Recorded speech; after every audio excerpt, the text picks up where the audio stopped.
We are ruled by war criminals. Merz, Starmer, Macron, they're war criminals. Trump. They know full well what's happening, but at the end of the day, they turn a blind eye. And so it is as bad, if not worse, than what happened in the Second World War. Alright, picture this scene. You're scrolling the timeline of British Dissent and one name keeps popping up. Tony Greenstein. You just heard him. Co-founder of the Palestine Solidarity Campaign back when dial-up, internet was still a thing, serial pamphleteer, and let's be blunt, a perpetual thorn in the side of every government PR flag who thinks critic of Zionism is a four-letter word. Tony has run for office with the Alliance for Green Socialism, built street-level movements, and, spoiler, never bothered to ask permission. Now, the Labour years, I think that was in 2015. Corbyn wins and the left smells oxygen. Tony slips past the membership guards. Then fast forward to 2018 and he's slung out for language the party deemed harassment. The charge sheet reads like a Victorian novel, long, moralizing and glued together with allegations of antisemitism. Tony called it political theater, Labour HQ called it housekeeping. Either way, the exit was loud. Did he quiet down? Nope, not at all. September 2023, I think it was. He joins a Palestine Action raid on an Israeli arms manufacturer in the UK, Elbit Systems. Headquartered in Haifa since its founding in 1966, it's Israel's largest private defense contractor and a major exporter of unmanned aerial vehicles.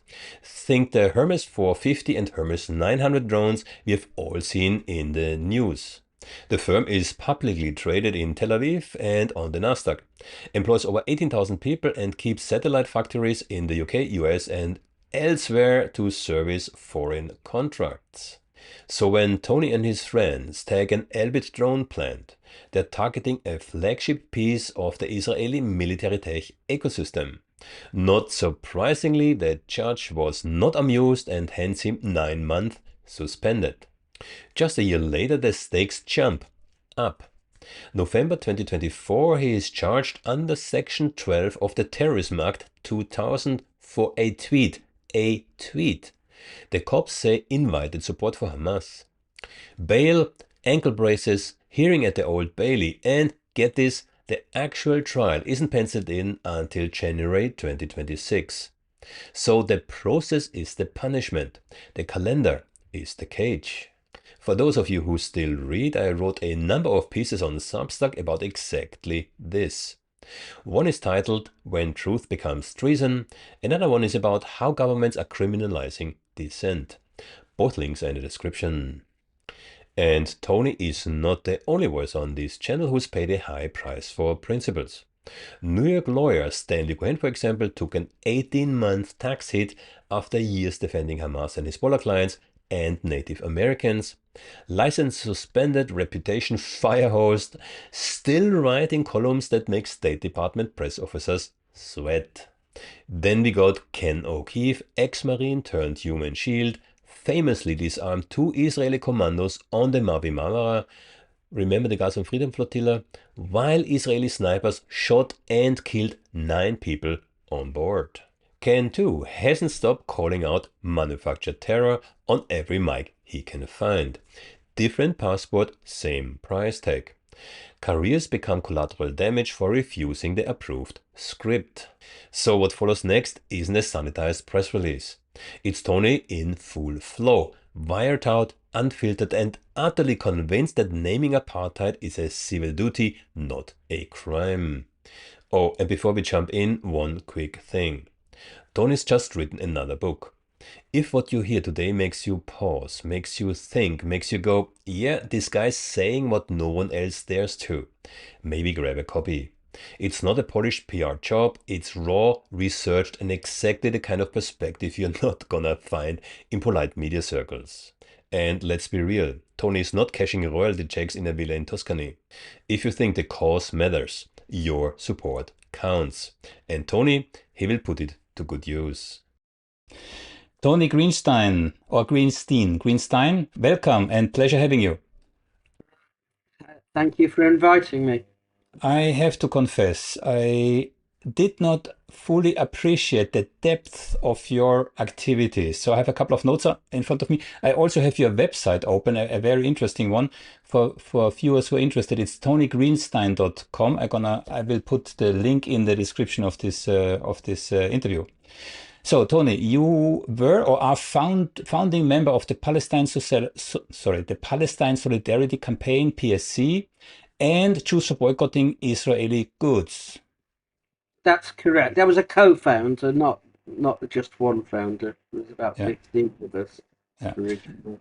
And interestingly, your father was a Orthodox rabbi, right? That's correct as well. Yes. And you're already busy with activism since the 1970s. So you go really back quite a while and consistently so. Yeah, Okay. that's very true. I've been active for most of my life on Yeah. this and other issues, of course. Yeah. Now we come to the things that are marked on my notes here in red because I was not aware. So in 2018, you were expelled from the UK Labour Party. Can you tell us a bit about that? Yes, I was in fact the first Jewish person to be expelled under Jeremy Corbyn uh, as part of the anti-Semitism witch hunt.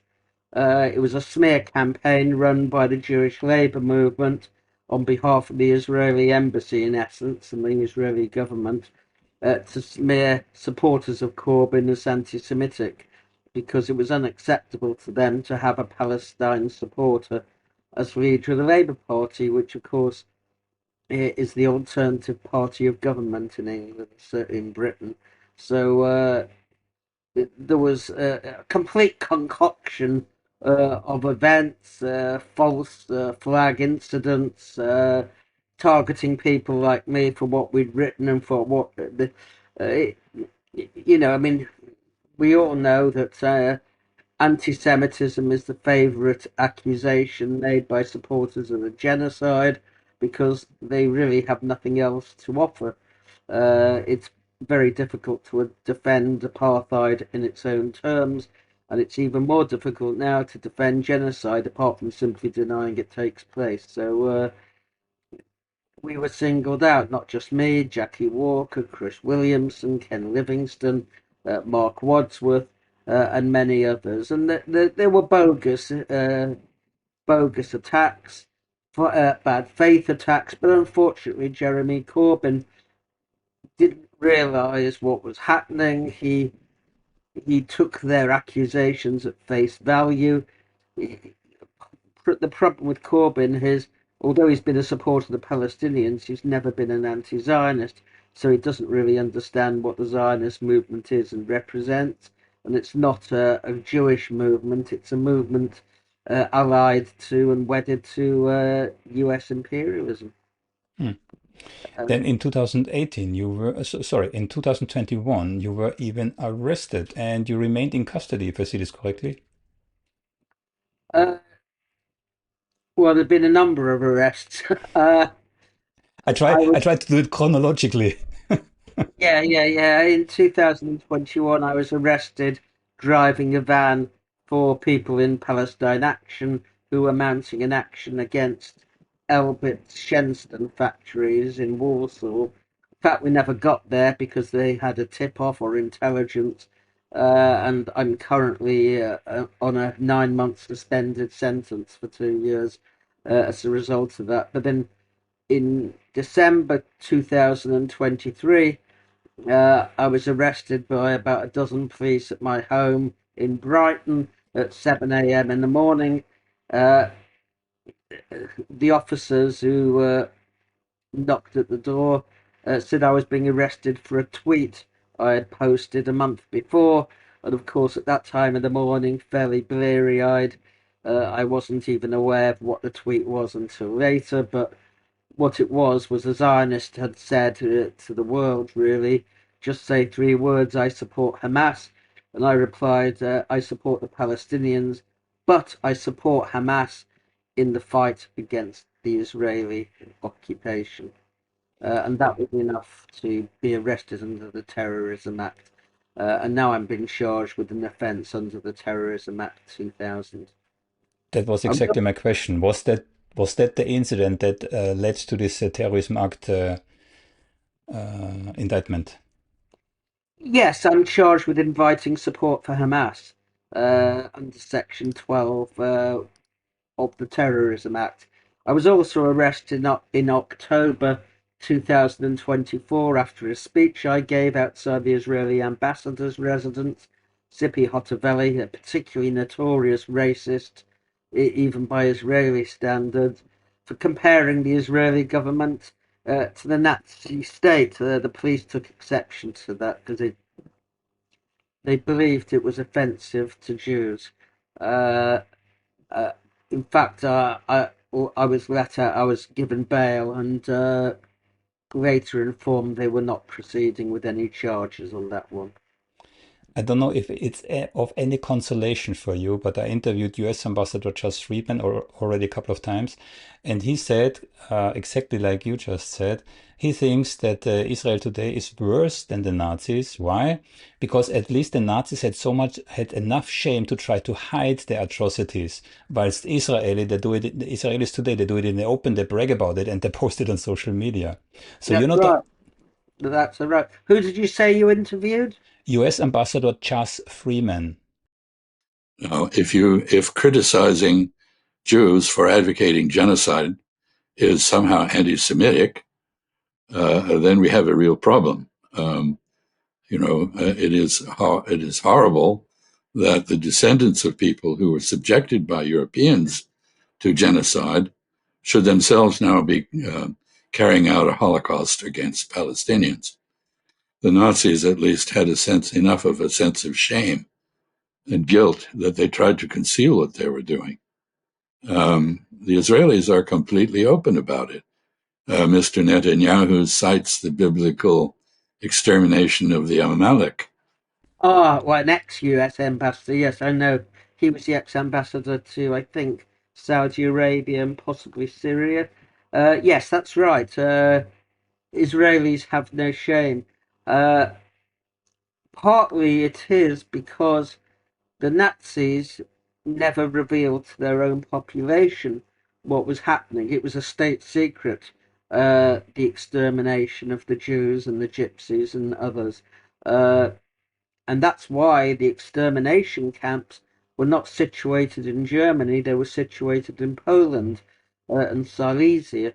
Whereas, as you say, Israelis are rather proud of their extermination of Palestinians, although denying that anything like 400,000, which is, I think, the currently accepted figure of Palestinians have been murdered. But yes, in many ways, the average Israeli citizen is far more far more racist towards the Palestinians than German citizens were. German citizens never embraced anti-Semitism to the extent that Israeli citizens embrace anti-Palestinian racism. So, yes, in some ways they're worse. You said that the trigger for this raid on your house was a post that you put on social media. Now, I would like to run something by you. I have it here in front of me. So, and on 20th of May of this year, there's a European Council decision, CSFP 2025-966. I don't know if you're aware. That gives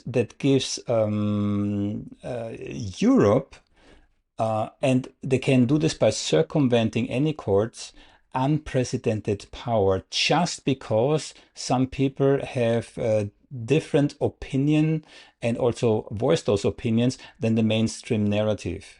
So I did a whole piece on this, both on YouTube but also on Substack. European citizens can be prevented from entering the home country, from entering and traveling in Europe. Propaganda or disinformation. So information manipulation, so the causes can be information manipulation and interference, in other words, propaganda or disinformation, what Europe calls propaganda or disinformation, undermining democratic processes, facilitating violent acts or protests. So this new regulation, as of 20th of May 2025, basically makes free speech a potential crime.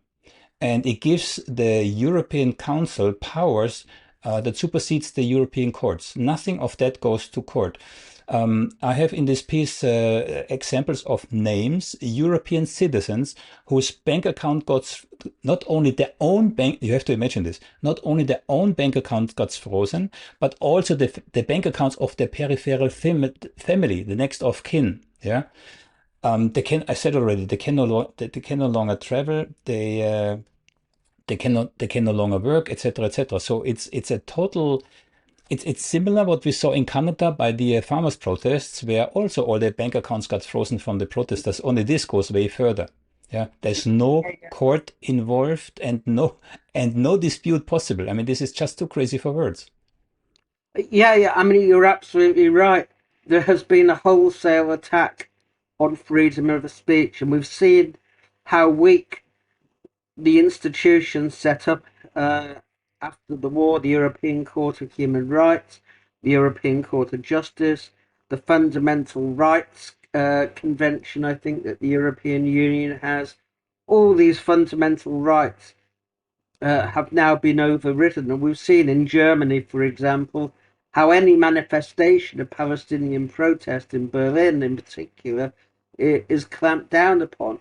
And they attack anti-Zionist Jews just as much as they attack non-Jews, any manifestation of support for the Palestinians.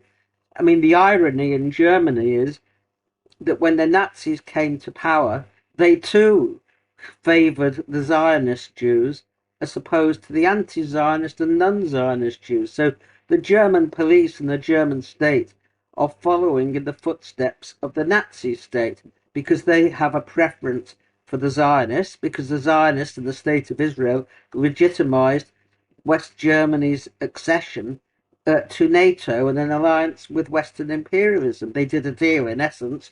Israel was given reparations and given military equipment and submarines and so on. In return, Israel koshered the German government, even though it hadn't been denazified. So, for instance, during the Eichmann trial in 1961, strenuous attempts were made by the prosecutor Gideon Hausner and the Prime Minister David Ben-Gurion that the name of Konrad Adenauer, the Chancellor of West Germany's closest advisor, Hans Globke, who'd been instrumental in implementing the Nuremberg laws, the 1935 Nuremberg laws, which rendered German Jews stateless without citizenship or nationality.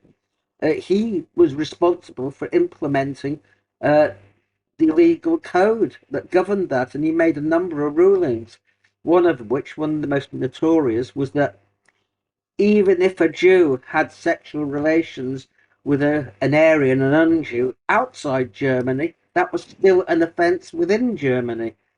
He was also responsible for forcing Jews to take the name of either Israel or Sarah, so you could easily distinguish who was Jewish and who was not Jewish. So someone who was a close advisor and a fully paid-up Nazi, Hans Globke, was koshered by the Zionists in Israel. That's no surprise, because after the war, they ran a number of ex-Nazi agents, in particular in the Arab countries, people like Walter Rauff, who was the inventor of the gas truck, which was set up the first extermination camp, Chelmno, in December 1941. So the relationship between Zionism and anti-Semitism, I think people know about today, but the German state is following really in the footsteps of the Nazi state and their relationship with Israel and the way they favour and support Zionism rather than anti-Zionism. They classify anti-Zionism, of course, as anti-Semitism, which is wholly bogus, because opposition to racism is a universal principle. It doesn't stop at the doors of Israel, and Israel clearly today is a fundamentally racist state. The conflation between anti-Zionism and anti-Semitism, of course, is very, very handy for people like Netanyahu, because then any valid critic on the state of Israel is automatically labeled anti-Semitism. It's a very convenient Yes, way of. yes, of course, it rests on the basis that opposition to Zionism isn't because of what it does, but because the people who are carrying out uh, the terrible practices that Israel, the genocide, and so on, are Jewish, which is fundamentally wrong. Apart from the fact that Zionism in origin was not Jewish anyway, it was Christian. Jews only reluctantly became and adopted Zionism, but the non-Jews wanted them. The non-Jewish imperialists, Palmerston, Shaftesbury, Disraeli, Napoleon before them, they wanted the Jews to become Zionists because they wanted a Jewish state adjacent to the Suez Canal, the most important strategic route to India, which was the jewel in the crown of the British Empire that there was. They didn't like Jews who were revolutionaries and leftists, and Churchill wrote a famous essay in, I think it was 1920, in the Illustrated Sunday Herald, Bolshevism or Zionism.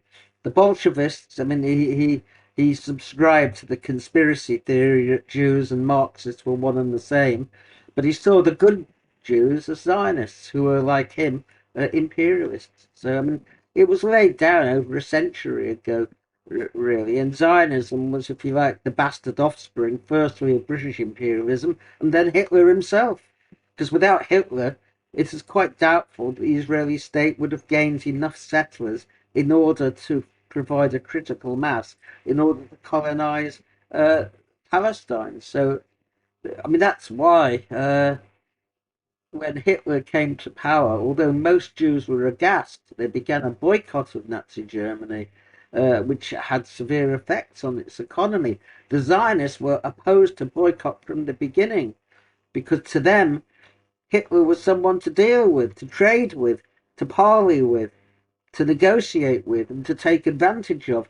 That they welcomed the advent of Hitler in Germany because they knew it would provide them with the settlers they needed in order to grow in Palestine. Because it was only at the beginning of the 30s, there were about 200,000. By the end of the 30s, there were over 400,000. And this was critical and crucial. In times of peace, Zionism could not move the Jewish masses, as Ben-Gurion said. It needed war, disruption, and carnage. And so that's why if the Zionist congresses, which are held throughout the 1930s, never actually condemned the Nazis. They were interested in doing business with the Nazis. And so this accusation of anti-Semitism is rich coming from what are collaborators and quislings. Zionism represents a quisling movement when it comes to anti-Semitism. It's never fought real, genuine anti-Semitism, but it labels opposition to itself as a form of anti-Semitism, which is, of course, mad. It has no basis. And today, thousands of Jews are becoming anti-Zionists. Any Jew with a conscience, any Jew with a semblance of moral values, cannot be a Zionist. They are incompatible. Even because you said Hitler, even with Hitler, it was difficult to get enough people into Israel. I interviewed Professor Avi Schleim, who is originally from Iraq, and he Yeah. described to me that Jewish targets in both Egypt and later then also in Iraq were bombed by Israel in order to scare the population of these countries, and they did so partially successful to scare them into leaving their homeland and migrate to Israel. Yes, yes, this is known as cruel Zionism. It's covered in a number of books. The first book, I think it was David Hurst, Gun on the Olive Branch, and then Marion Wolfson did a very good book on prophets in Babylon, which described the relationship of the Arab Jews to their surrounding populations in all of the Arab countries, the Maghreb included. Uh, but yes, it's established now beyond doubt that Zionist agents, people who were left over from the Haganah in the war, who had accumulated considerable military supplies, spent their time planting bombs and throwing bombs at Jewish places, including the Masuda Shem Tov synagogue in Baghdad, which was the crucial one.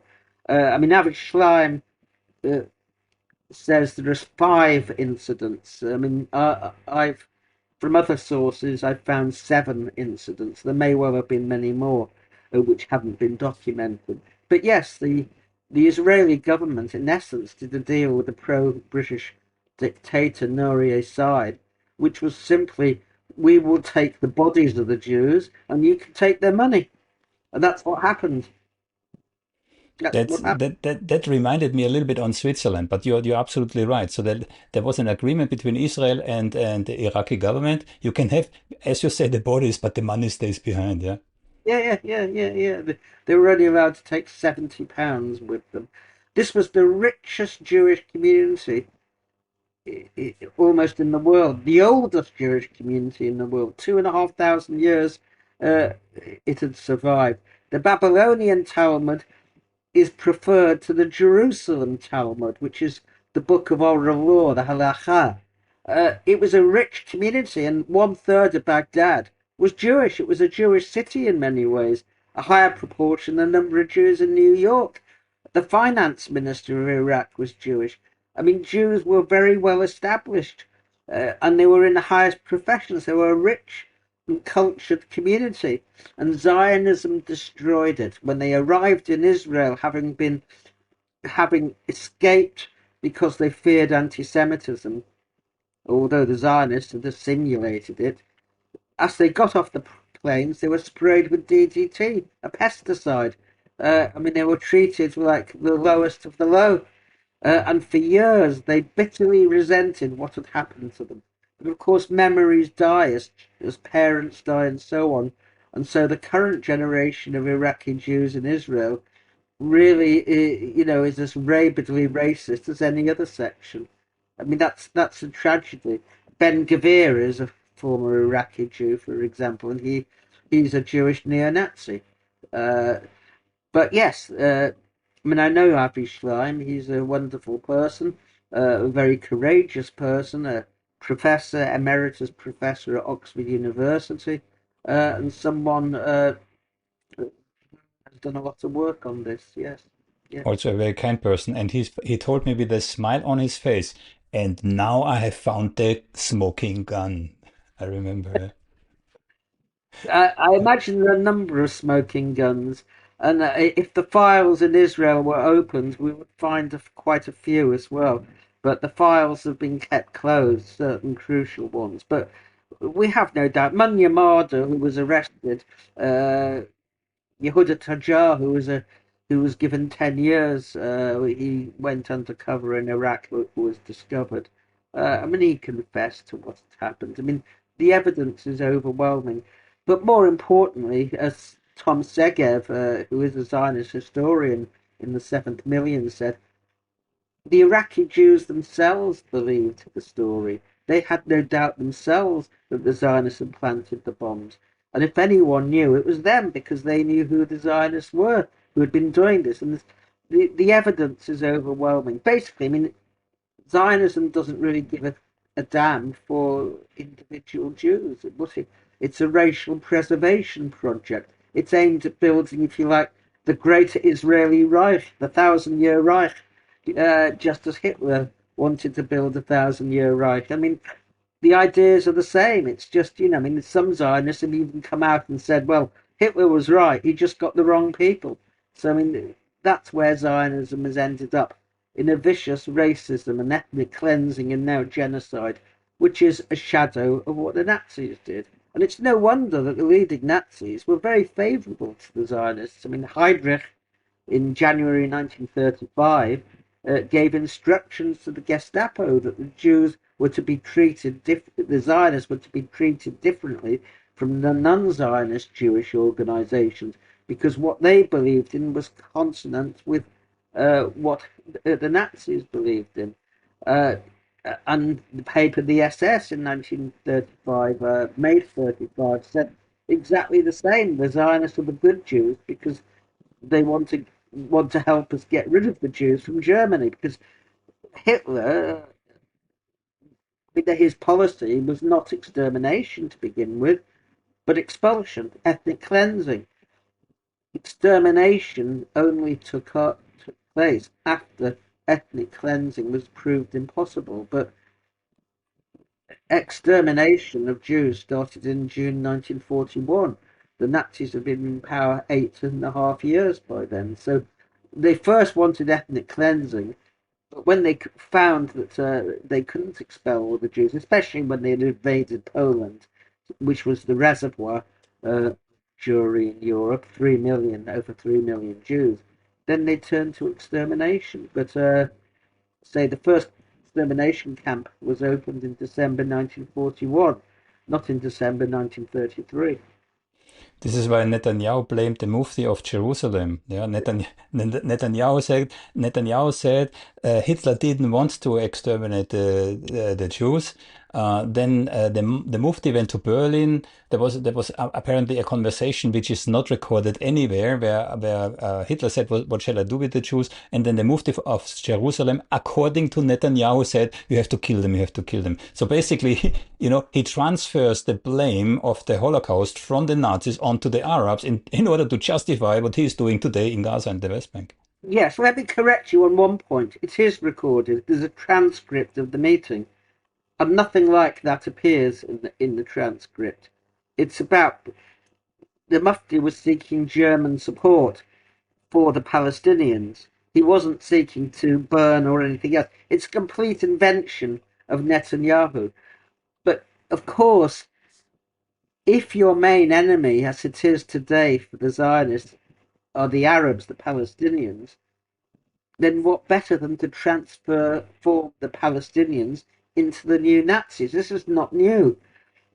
When the Holocaust survivors came over from Europe in between 1945 and 48, and then formed 1/3 of the Israeli army in the 1948 war, they were told the Arabs are attacking us because they are the new Nazis. They want to get rid of us, just like the Nazis did. And of course, they believed them. And this has been a constant theme. So the Palestinians don't hate Zionism and don't hate Israel because it's expelled them, because it oppresses them, because it kills them, because it does all sorts of things. It opposes Zionism because it's Jewish. I mean, that's their message. And that's the message many Jewish people grow up with. So it's often the case, people. It's a very simple and easy answer, but once you delve below the surface, then you can see it's completely false and has no credibility. Is there a danger? I mean, again, I make it black and white. Is there a danger that Israel today does with the Palestinians what the Nazis did in the Second World War? Meaning, and I'm seeing here on your website, there was yesterday a podcast, how Germany transfers its Holocaust guilt to the Palestinians, exactly what we're talking about. But I see Professor Chaim Rashid and Tom Suarez, both of which I have interviewed. But it was either Chaim Rashid or Professor Omar Bartov who told me there's a linear trajectory towards genocide. First, you dehumanize them, then you try ethnic cleansing, and if you can't get rid of them, you kill them. So do you think there is an opportunity? Do you think there is a chance that Israel, I mean, we already have seen dehumanization, we're already seeing ethnic cleansing. Do you think there's a chance that Israel might go a step further? Well, it's already started. I mean, it's estimated that 400,000 Palestinians have been killed in Gaza. I mean, the official figures are complete underestimate, because it's only people they've been able to identify. But there are thousands, tens of thousands of Palestinians under the rubble who've been vaporized, who've been simply dismembered. So we don't know what the number is, but I mean, it came out of, I think, at the Harvard University, an institute there, which estimated that nearly 400,000 Palestinians have died. And that would seem to be the case. It's far, and that's 20% of the Palestinians in Gaza are now dead. There's just no comparison whatsoever. So, yes, Israel has already embarked on extermination. Extermination in order to produce a flight of out Palestinians. I mean, that's its purpose. But if they can't expel them, they will kill them. If they're allowed to get away with it. And that's why the solidarity movement is so important. And that's why we have to say that Israel is a failed state, it's a racist state, and it's an apartheid state, and it has no right whatsoever to exist as such. Just like the Nazi state had no right to exist, or the apartheid state in South Africa. But Israeli apartheid is 100 times worse than what was in South Africa, because it's exclusionary. The Zionists never wanted the Palestinians. They wanted to get rid of them, to form a Jewish-only state, whereas in South Africa, they depended on black labour, so they couldn't kill them all. They killed, of course, many of them, but that wasn't part of the project. I mean, it was a homeland policy which failed, and the resistance was greater and so on. But Israel is far, far worse than anything South Africa was. There is another similarity between the Second World War and now. So in the Second World War, when Nazi Germany committed this unfathomable crime against the Jews, the world looked away. And we are seeing, the Western world, and we're seeing, despite knowing, the declassified papers, we know that the alliance knew what's going on in the Third Reich. And we're seeing the same happening today with the Palestinians. The world knows. There's just no denying that everybody with a mobile phone today knows what's going on in Gaza and more in the West Bank, and yet the world looks away. Yeah, I mean, they know full well that David Lammy and Keir Starmer in Britain have had it confirmed by their own civil servants that what's happening are war crimes. But if they say they're committing war crimes and genocide, then they have to cut off the arms. They have to break Western foreign policy.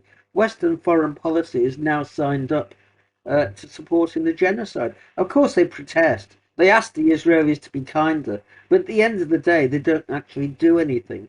They continue to supply the weapons. I mean, what more can be said? They don't impose sanctions. They don't. I mean, they have military forces. I mean, they could break the blockade of their own accord if they were so minded. But Starmer and Merz and all the rest of them, they're more interested in fighting Russia in Ukraine. Russia isn't committing genocide. It's been relatively mild in what it's done. The people who've died have been soldiers, military primarily, not civilians. But in Palestine, it hasn't been Hamas particularly, because they're underground. It's been primarily Palestinian civilians, children. And of course, the Zionists have tried to forge the numbers and pretend most of those who've died have been members of Hamas. Well, I mean, Hamas doesn't have that many people. We know what it is, but we are ruled by war criminals. Merz, Starmer, Macron, they're war criminals. Trump. They know full well what's happening, but at the end of the day, they turn a blind eye. And so it is as bad, if not worse, than what happened in the Second World War. In the Second World War, the Jews were being exterminated in Poland, and so were the Roma. The disabled had been, gays and others were being exterminated. Russian prisoners of war, 3 million died. Don't let us forget that. At least they could claim there was very little they could do because they were fighting the Nazis militarily and so couldn't have rescued them even if they wanted to. Of course, in the Second World War, Western countries refused to take Jewish and other refugees, and they could have saved them in time. I'm not saying it would have saved the majority, but there's no doubt that probably up to 500,000. But Anthony Eden, the British Foreign Secretary, I quote in my book, Zionism During the Holocaust, that at one point he says in a Foreign Office memorandum, what would we do? He was afraid that Hitler might expel rather than exterminate the Jews and therefore flood the Western countries with refugees. That was his nightmare. Not the extermination was taking place, but the fact they might not exterminate them. So, I mean, yes, I mean, the ruling class has always been hypocritical. They proclaim human rights when it comes to China, but when it comes to Israel, it can do anything it wants without any comeback.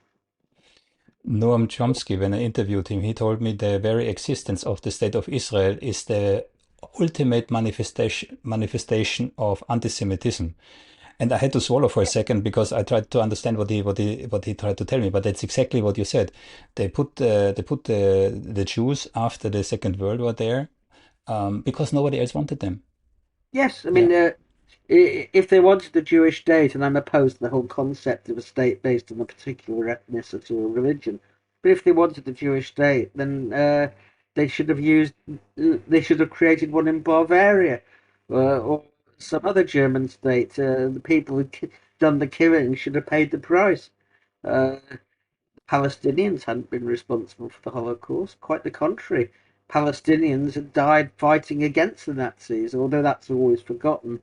Arabs formed, I don't know, 200,000 soldiers. I mean, and many of them were killed in the concentration camps because they were on the left.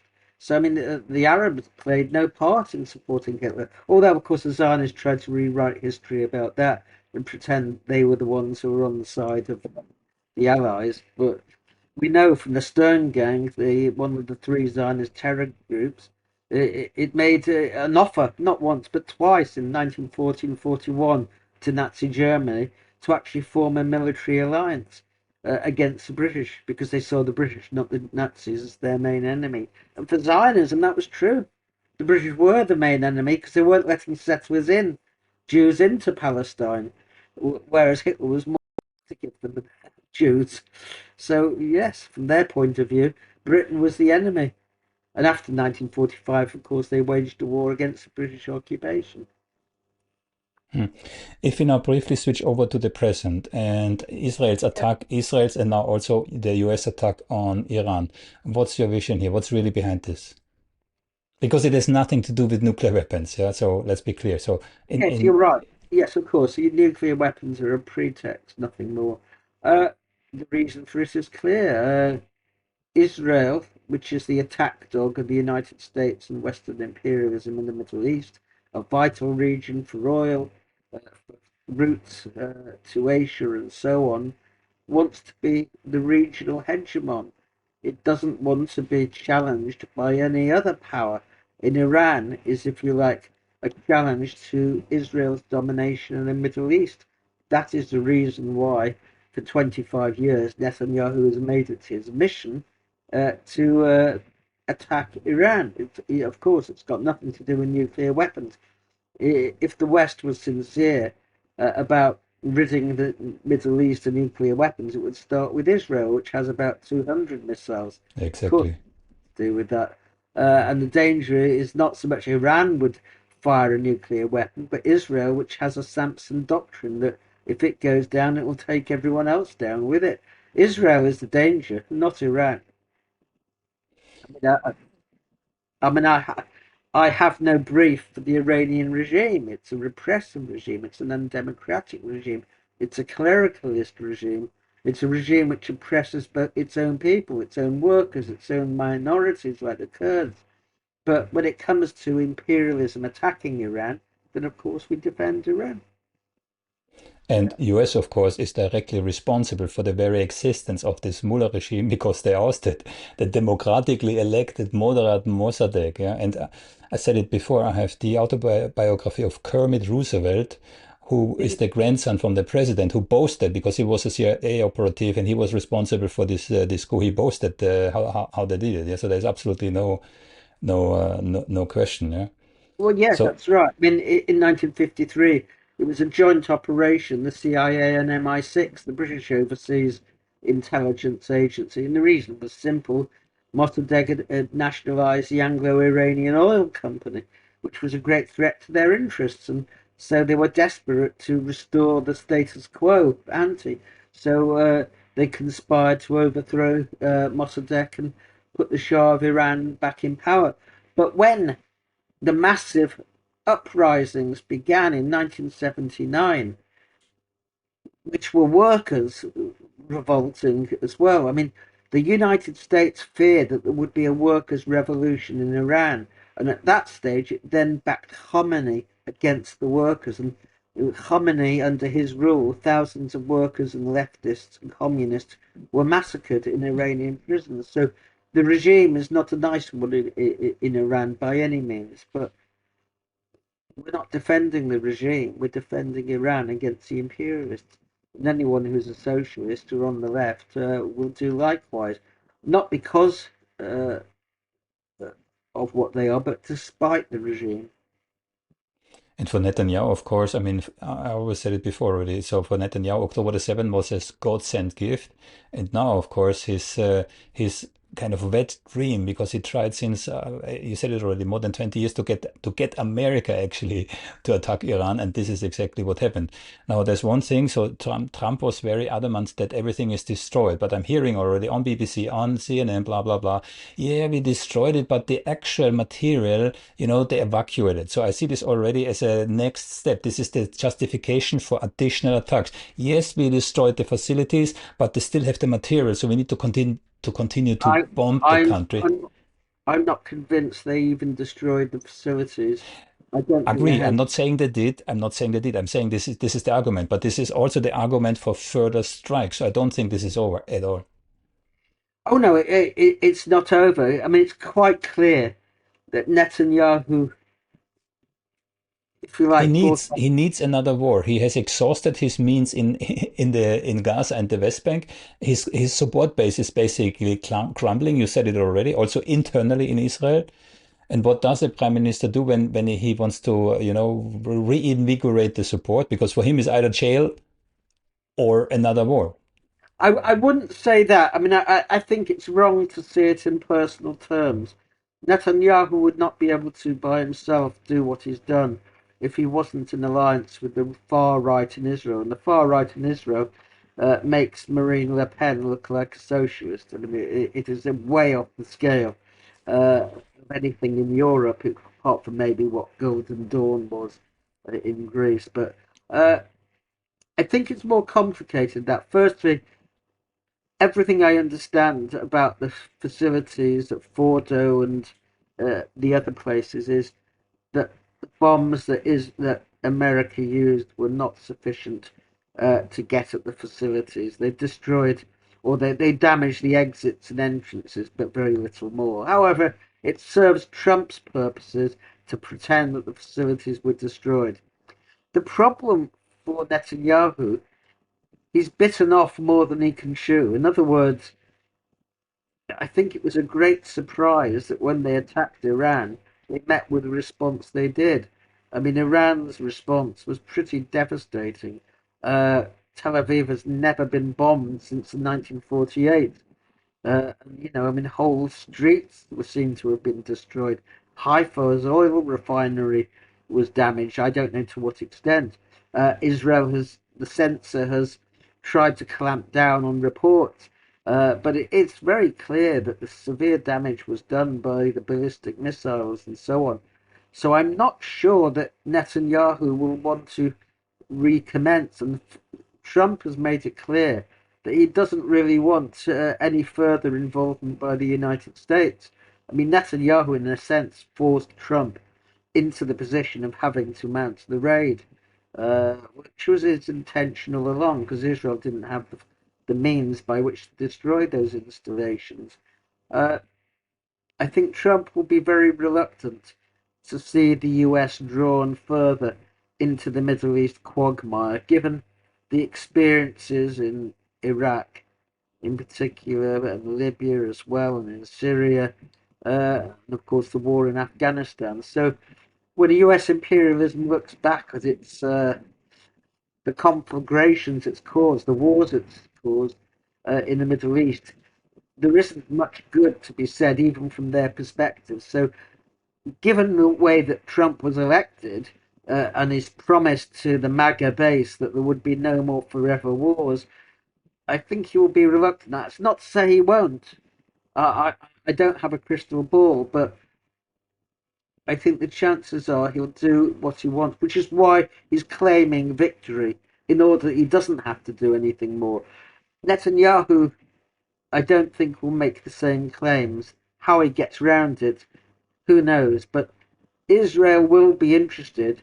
I mean, Israel is only reluctantly forced into the ceasefire, even though it suffered very significant damage. Iran, of course, will rearm. I have no doubt. I assume that Russia will help it, not least in providing new air defences. So Israel does have a problem, but I think it's important not to see things just in military terms. Zionism won't be overthrown because of a stronger power.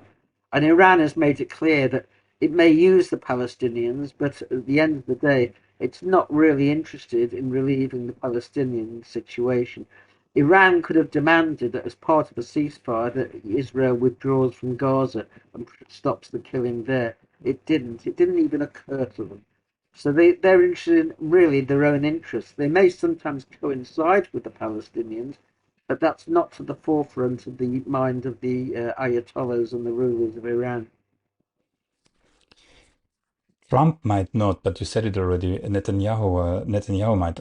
Let me try one more time. Yeah. So, as a behavior analyst, I look at this from a slightly different angle. Yeah? So, Netanyahu was already investigated for corruption in his previous administration. Then he lost power. So for him, the only way to not to go to jail is to come back into power. And that he could only achieve by making this alliance with this extreme far-right Ben Gvir, Smotrich, etc., etc. And now I don't want to say it, but they have him on his boards. Yeah? So he has to play their game. And without the war, we had already quite some friction within Israel. You know, the hostages not being returned, hostages actually being shot by Israelis. Yeah, these kind of things. Yeah.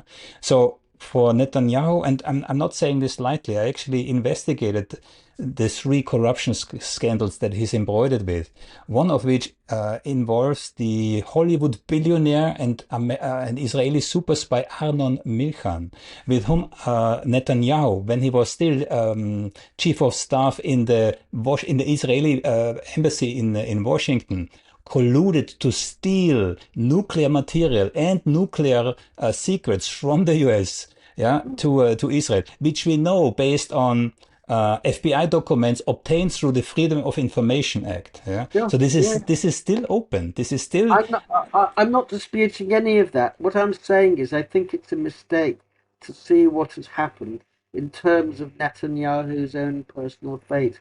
Because if it was only that, then Netanyahu would not be able to pull off what he did. But in fact, Likud went along. In fact, Likud, many members now Likud, are almost indistinguishable from Ben Gvir's Jewish Power and Bezalel Smotrich's religious Zionism group. The reality is that Israel itself has swung to the far right, the explicit exterminationists. A recent poll by Pennsylvania State University finds that 47% of Israelis want to exterminate every single Palestinian in Gaza. But in fact, if you look at the detailed questions like, is Amalek relevant, Amalek being the tribe that God commanded the Israelites to wipe out to the very last child, then over child, dog, donkey, whatever, kill everything. Yes. Yeah. I mean, over 60% say it's highly relevant. So really 2/3 of Israelis are exterminationists. I would, if you'd asked a similar question of the Germans during the Hitler period, I doubt if you'd have found 5% who would willingly admit to wanting to kill every Jew. So that tells you something about Israel today. It's a state that cannot be allowed to exist. Yeah. Okay. So to come back what you just said, so that there's a high percentage of Israelis who support the complete eradication of Palestinians under the umbrella of, let's say, Amalek. Yeah. And again, as a behavior analyst, I looked into this. I spoke with Professor Nurit Peled El-Hanan. Do you know the Peled family? Yeah, very briefly for our viewer. Nurit Peled is the sister of Miko Peled, whom I also interviewed. Their father was a Israeli general in the 1967 war, and their grandfather was a co-signatory of Israel's Charter of Independence. So it's not not the first family around the corner. But Nurit Peled studied racism in Israeli school books. Yeah, and from her interview. from her interviews, I know that Israeli children are basically indoctrinated right after kindergarten. And on top of this, I've spoken to Emeritus Rabbi Yaakov Shapiro, and he told me that Israeli army is using religious texts to justify also to prime the soldiers to justify what they're doing today in Gaza and the West Bank. Yeah, so they're indoctrinated basically right from kindergarten through the whole adolescence up to being adults in the army. Yeah, again, I'm not justifying, but as a behavior analyst, I look at the reasons. I try to answer the ultimate question, the why, not the proximate question, the what. Yeah, so this in combination with Israeli society feeling and being told by successive governments, either we fight or the drive us into the sea. Yeah. Yeah, yeah. Unfortunately, humans are very, very easy manipulated into Behavioral wars. yeah. No, I mean that's true. Of course, the Israeli education system from a very early age indoctrinates its Jewish students. In books, the Arabs are always the baddies and Jews are always the goodies. I mean, that's how they are assimilated into that culture. But at the end of the day, what produces that is the fact that Israel is a settler colonial state, which is founded on the dispossession of the Palestinians, and it's an exclusionary state, not a state which exploits labour, but one which excludes or exterminates the indigenous population. Uh, Everything else, if you like, fits into that. It's secondary. It happened as a result of the basic nature of the Israeli state. It wouldn't happen in a state where Palestinians and Jews were living together and there was no domination. It's precisely because of that structural relationship that you then have what you describe in the education system. And how does the population of Israel, I mean, I know it's not one population, there's the segments, Ashkenazi, Sephardic, whatever. How do they view the attacks on Iran, as far as you can tell? Oh, the majority of the people will support it without a doubt. A large majority will support it. There isn't a war where the Israeli population hasn't supported uh, attacking the neighbouring states, because that's the nature of Zionism. It's an expansionary, again, settler colonialism really knows no borders until it literally fills the vacuum, which, the United States expanded from east to west. Australia, they expanded on. I mean, they called it Terra Nullis. It was an empty land. There were no human beings there, so they expanded until they conquered all of it and wiped out a large part of the Aboriginal population.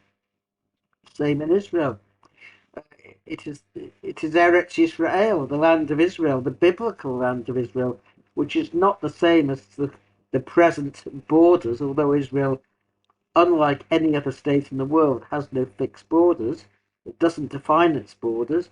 The land of Israel goes from the Litani River to the Euphrates in the east and down to the Nile in the south. So there's plenty of room for expansion.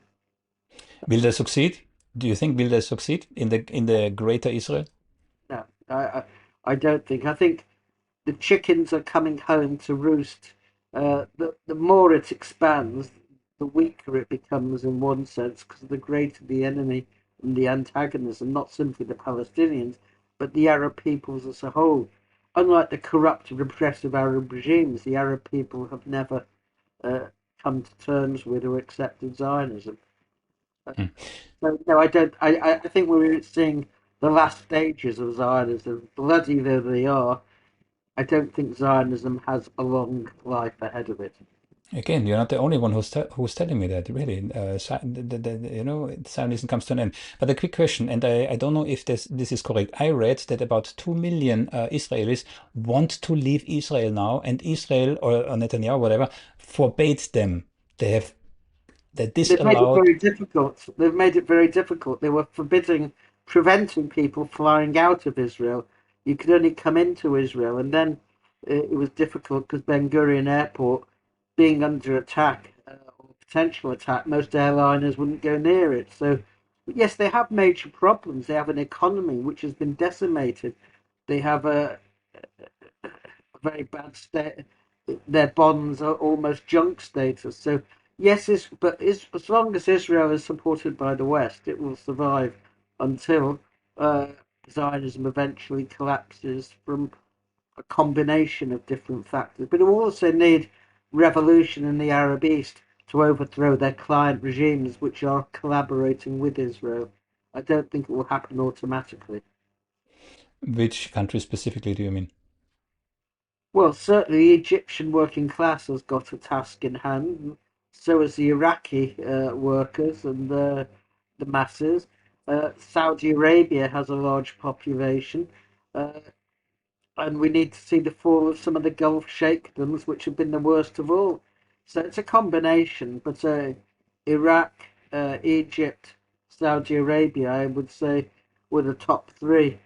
I mean, Bahrain was only saved, the ruling class, by Saudi intervention during the Arab Spring. And then in Syria as well, I mean, they have to overthrow the present regime, which is an ISIS Al Qaeda derived. Unbelievable. Yeah, they gave this guy a makeover. An American PR company gave this guy a makeover, showed him how to dress, showed him how to speak, and now he's shaking hands in the White House. Whilst at the beginning, whilst he was already traveling, he had still a bounty of $10 million on his head. I mean, the you can't really make this thing up. It's incredible. Yeah. One more thing. Yeah, because you said Arab states. Yeah. So there seems to be a disconnect, like in Europe, between the rulers and the ruled, right? Between the governments and the main population. So I was a couple of times in Jordan. Last time I was in Jordan when the Iranian rockets flew over Jordan to direction Israel. But I participated in those Friday demonstrations in Amman. Yeah, so Amman I don't know if you know, it's I in do, the yeah. valley. It was an incredible experience from the people. I mean, I was not at the end. I was in the demonstrations, but at the beginning I was on the side. The echo of tens of thousands of people demonstrating there. It was really powerful. Yeah, it was absolutely peaceful, even for me as a Westerner. There was nothing whatsoever, no hostility whatsoever. But it is clear that the populations of Arab countries are not in line with their governments. Oh, absolutely, yes, yes.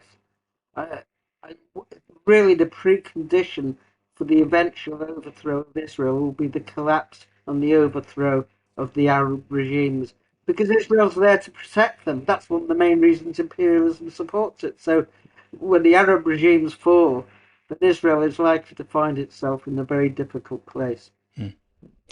Tony, on that note, you were very generous with your time. I really appreciate it. Sure. I wish you all the best. Again, TonyGreenstein.com. I put the link in the description of this interview. Can I also just Of course.